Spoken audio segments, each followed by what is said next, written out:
Today we're working on the mole calculation practice. So this is the activity for January 13th and 14th. So we're going to do a couple practice problems together. Before we get started though, you're going to need a periodic table and your mole roadmap. Sometimes we have those on the back, so getting the same item is great. You're also going to need to have a calculator on you today as well. Okay, so let's get started on number one. We have 2.8 times 10 to the 24th particles of potassium chloride, and we want to know how many moles that is. The first thing that I always do is I write down the given number. So 2.8 times 10 to the 24th particles of calcium chloride. And I know that I want whatever my answer to be is going to be equal to moles of potassium chloride. So I'm going to pull up my mole roadmap. I am going from particles to moles, which means I'm going to need to divide by Avogadro's number. Avogadro's number is particles per mole. So by dividing by that, I will get rid of my particle unit and get my mole unit.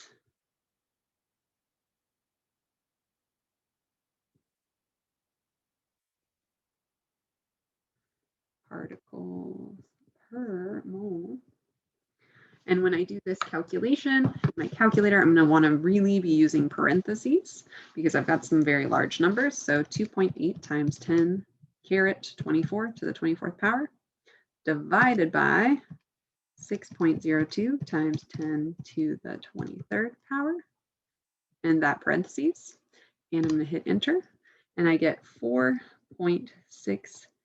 I'm going to truncate to that position, moles of potassium chloride. So one thing to note, when we move from particles, which is a really big number, to moles, we should expect that number to get smaller. And when I did my math, my number did get significantly smaller. So that means I'm on the right track for sure. If we're moving the other direction from moles, which is generally a smaller number, to particles, we should expect that our number is getting really big because we're multiplying it by a very large exponent. So a couple of things to keep in mind. Our next question here is to figure out what is the molar mass of potassium chloride. So the molar mass, when I do that, I like to lay out the elements that I have. So I have potassium and I have chloride. I have one of each. And then remember, I multiply it by the molar mass. And then I'm going to add them all up. So I'm going to need to use the periodic table to figure out my molar mass. So my molar mass for potassium is 39.10 grams per mole. So when I multiply that by 1, I get the same thing. For chlorine, it's on the opposite side of the periodic table. It's 35.45 grams per mole. When I multiply it by 1, I get the same thing. And then I'm going to add them up to get my total molar mass of potassium chloride. So I've got 39.1 plus 35.45 equals 74.55 grams per mole. Okay, then question number 3, we want to know how many moles are in 231 grams of potassium chloride. So remember, I always write down the numbers, what's given to me, and then a little ways off, I put an equal sign and I want to know moles of potassium chloride. So what I need to do is I need to check my trusty mole roadmap. How do I get from grams to moles? So I'm going to start at grams. I'm going to move to moles, and that means I need to divide by the molar mass, which remember I've just calculated from the periodic table.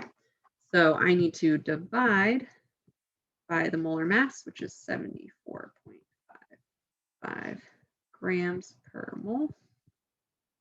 And when I do that calculation, 231 divided by 74.55, I get 3.098, which would really be 3.10 moles of potassium chloride.